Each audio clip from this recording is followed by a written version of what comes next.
My name is Nikki. I'm an English makeup artist and I live with Carlo and our daughter Sky in Positano, Italy. Our house is far from the road but surrounded by fruit trees and olive groves, and we grow our own food. We'll show you what it's really like to live on the Amalfi Coast. Subscribe and welcome to the Positano Diaries.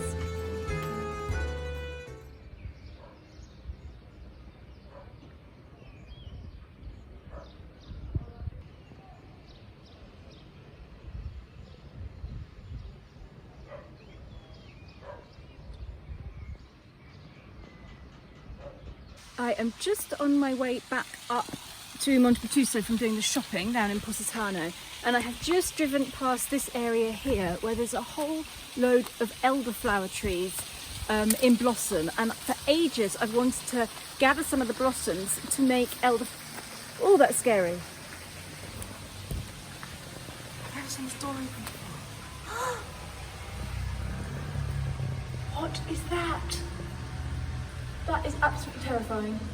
I'm not going in there. Okay, I was going to grab some elderflower blossoms to make elderflower cordial with. Now, all of these white flower heads on these trees are elderflowers. Now, how am I going to get to them?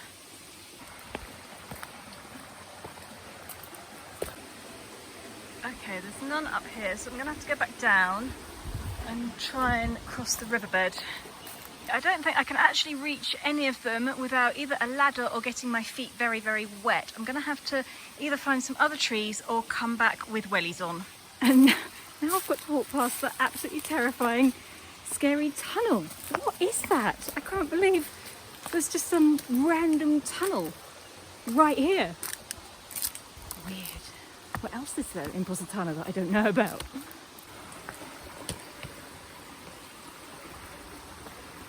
I just FaceTimed Elizabeth and showed her, and her husband said that it is the deposit for the waterworks of Positano, so I won't be going in there. You wouldn't get me in there if you paid me, unless somebody was with me, so I'm not going in there. Anyway, all of this area is filled with elderflower trees, and down there's a whole load. Look, they're all the way down the valley, so I'm sure I can get to some somewhere. I have also just learnt that you cannot put your mask on when you've already got your helmet on. So you have to put your mask on first and then your helmet on, and then I can go around in disguise. It amazes me that people still say hi to me when they see me like this. I don't recognise anybody anymore. Okay, I've got home, I've put the shopping away. I've changed it into jeans and a t-shirt so that it's a bit more appropriate for roaming around in the valley. I have a bag to put my elderflowers in. I've got a pair of secateurs, and I found my gardening gloves. Now I'm going to go and ask Luca if I can borrow his fruit picker stick thing, because I might need that too. I'm just making my way down into our fantastic little Jurassic Valley below the house. But I can't see any sambuca trees, elderflower trees here. So beautiful. It really doesn't come across on video as it is in real life.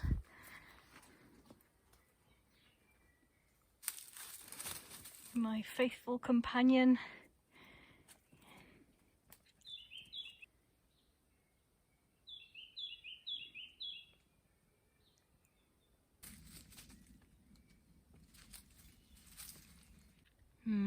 Definitely no elderflower trees up here. What a shame. Well, it just means we will have to go back to where I saw them on my way home with the shopping. So, what time is it? 12 o'clock. I could feasibly do that. Maybe I will. I am on my way back down to where I saw those trees before. I'm going to walk down the road.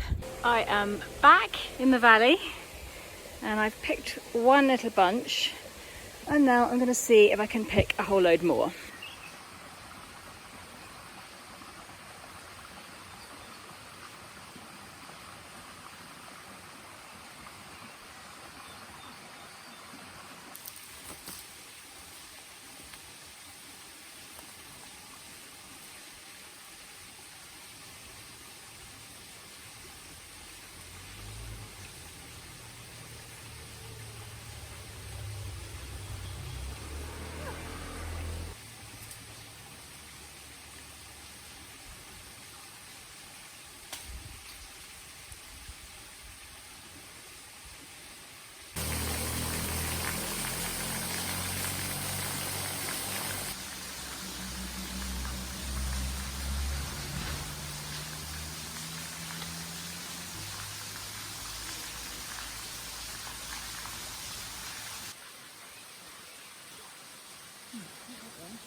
I'm not going to take that one because look, it's got some sort of horrible bug on it.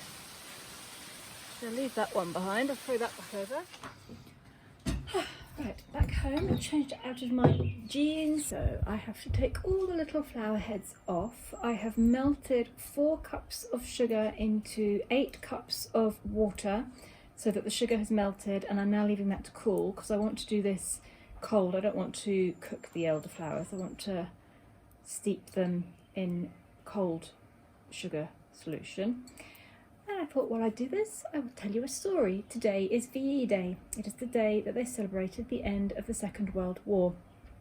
And I phoned my dad this morning and I asked him what he remembered about VDay.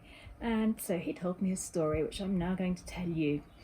It was very much like today. It was a warm, sunny day, and he'd been working all day. My dad was 12 years old at the time, and since he was 9 years old, he had been helping the milkman, Charlie, on his milk rounds, delivering milk to the neighbouring areas.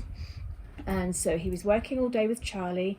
He got paid his 1 shilling, and he went home. And that afternoon, Grandad, my dad's father, who was working at the time, he'd been working at the docks in East London. He was home that day and took the whole family out, which was a very rare event. Apparently they didn't often go out as a family. And they caught the tube from Morden up to London, and then they caught the bus and they walked down Pall Mall all the way to Buckingham Palace. The streets were crowded with people celebrating and cheering, and as they got near the palace, everybody was cheering and waiting for the royal family to come out onto the balcony. And apparently Grandad kept saying, look up there, there they are. But Dad says that he never actually saw the royal family on the balcony. But he could hear when they came out because the crowds would all start cheering and it was so loud. He said it was a great atmosphere. There was no food to be had. There was no such things as cafes and restaurants and takeaways in those days. So they didn't eat anything while they were up in London, and they didn't get home till about midnight. He also added that the milkman had a client who worked in the Foreign Office, and 2 days before the end of the war was declared, this client had said to his milkman, who told Dad, that the war had finished. And Dad ran home and told Nana that the war was finishing, and Nana said, oh, well, I haven't heard anything about that. And then 2 days later, it was announced on the radio. Mine will not be the prettiest elderflower cordial because I've used dark sugar, a mixture of dark sugar and white sugar, because I didn't have enough white sugar. And now I have to zest some lemon and get half a cup of lemon juice and then leave it all to steep in something. I got completely distracted because Carlo just arrived home from work. So basically I've just juiced a big lemon and I have taken all the zest off the outside of the lemon and I've added that, and then I've just put the whole lot of elderflowers in. Right, let's go and find these jars or whatever it is I'm going to use to keep all this in for 4 days. Carlo has suggested this. Oh my god, it's filthy. I wonder if it's clean inside. I'm gonna see if I can wash it. I've just washed that on the outside without even opening it, and it has come up perfectly clean, so it was just dust on the outside. So I think this is gonna be fine.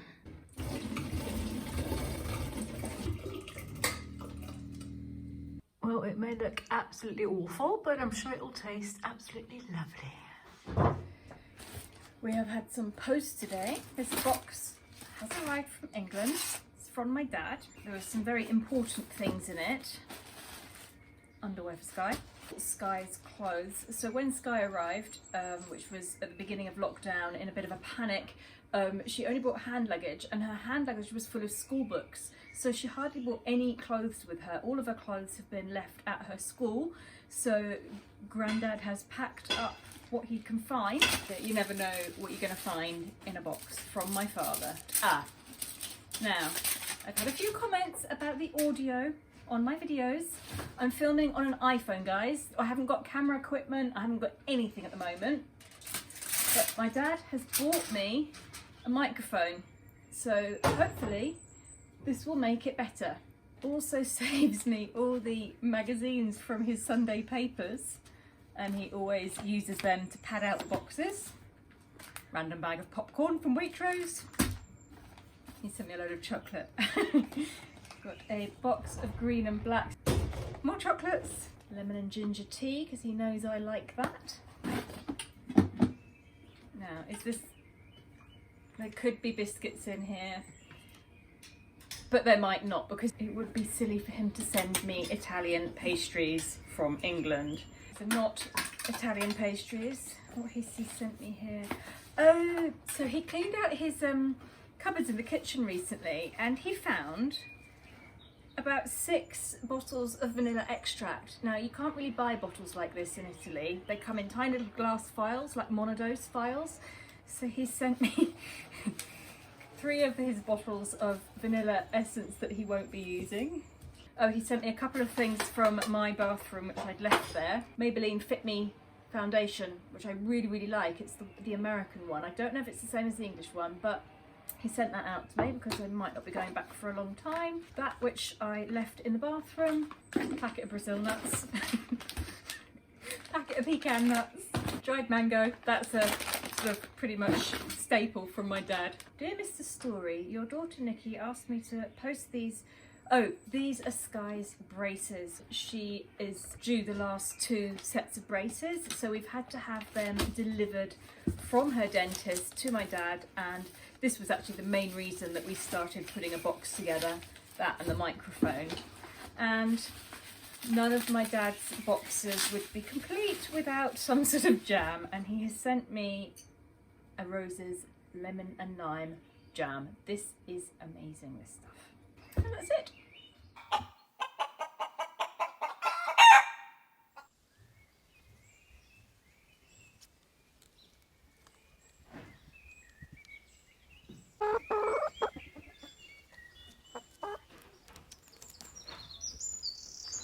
You've been digging again.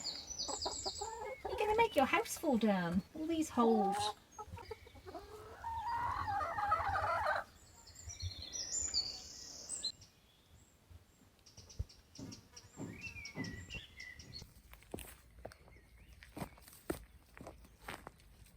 So I'm out on a walk with Holly. It's a bit of a weird day. It's really sort of still and overcast. It might rain, it might not. And I wanted to answer another question, which is about how to get to Positano. I do get asked this quite a lot. It's not the easiest place to get to. If you're flying into Rome, now the easiest thing to do is to get the train to Salerno and then hop on a ferry from Salerno to Positano, and then you come in at the dock. Really easy. Most people would get the train to Naples, and then it's a bit of a faff to get from Naples to Positano. But if you go straight to Salerno and get the ferry from Salerno, that's a really easy way to get here.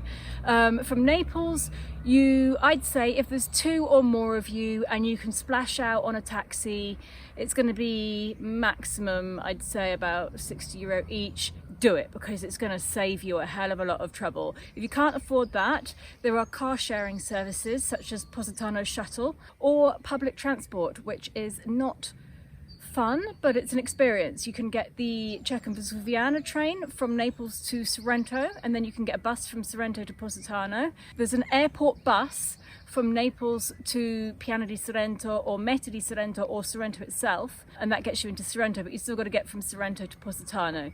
A taxi from Sorrento is about 60 to 70 euro. One thing I don't recommend is getting a taxi from Naples itself. Book a cab from Positano. Book one from one of the Positano based companies, because the Naples drivers will rip you off. They will get here and then they will demand extra, or they'll drop you off in the wrong place.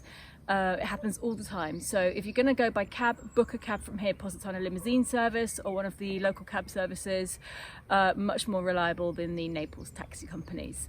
And that is all the information I'm going to give you today. Let's carry on our walk.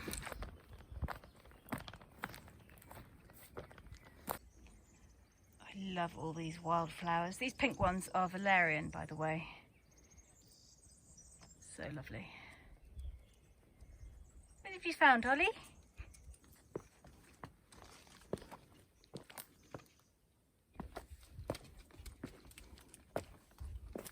Rather old steps here, they're falling to pieces. On a very quick little walk today, because I got to the top of my steps and realised that I haven't got a mask with me, so I shouldn't really be out without one. So I just thought I'd do a quick little loop with Holly and duck back down again. And I have come out by the little water fountain in Positano. Lots of people swear by this water and its healing properties. Drink and give thanks. And here there is also a little shrine tucked away up these steps. People come and leave flowers. This is the Madonna of Positano, and she is a breastfeeding Madonna.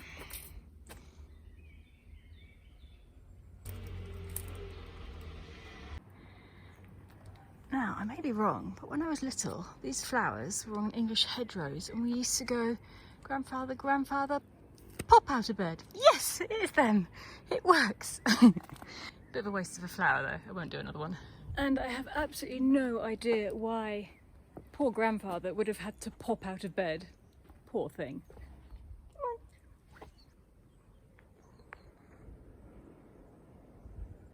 I'm just starting to feel a few raindrops on my face.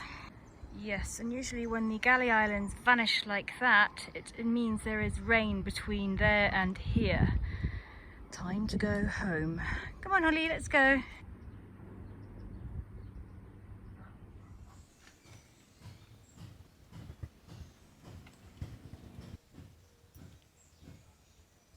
Today for lunch we are making spaghetti vongole. He has kindly gone and picked some parsley in the garden. Sono pomodori perfetti questi. Guarda come sono belli. Sembra finto. Non è, Fake. è vero. And he is going in with 2 hands. Master Chef, here he comes.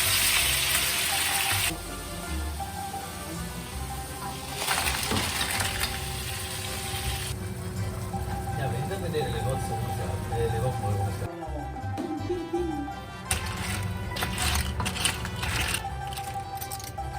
Sono? Non mezzo.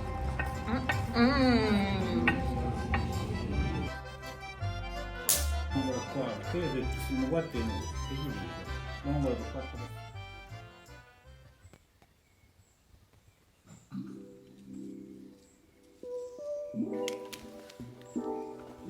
Cazzo, ma che volete cercare? Il petrolio lì sotto?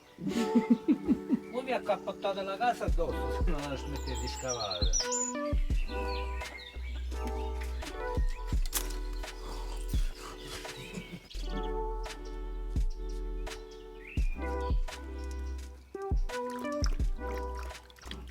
So I made this 3 days ago and it is ready now. I'm going to decant it. I have 2 absolute vodka bottles that are empty. We use these in the summer for water. We just keep them in the fridge with water in them. And they are going to be perfect for my elderflower cordial.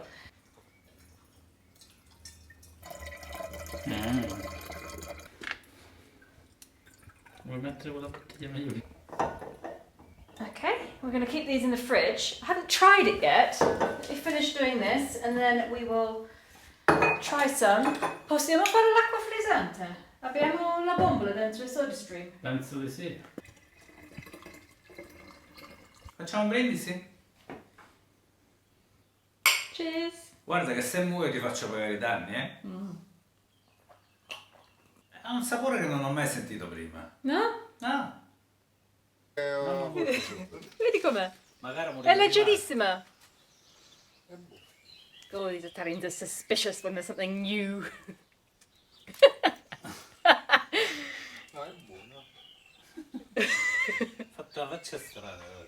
È un sapore un po' particolare. See? We are up in the potato patch and the view from here is interesting because there is one little rose that has flowered there. At the end of the month this will be absolutely covered in them and it will look beautiful, and there's a lot up there which you can't see from below.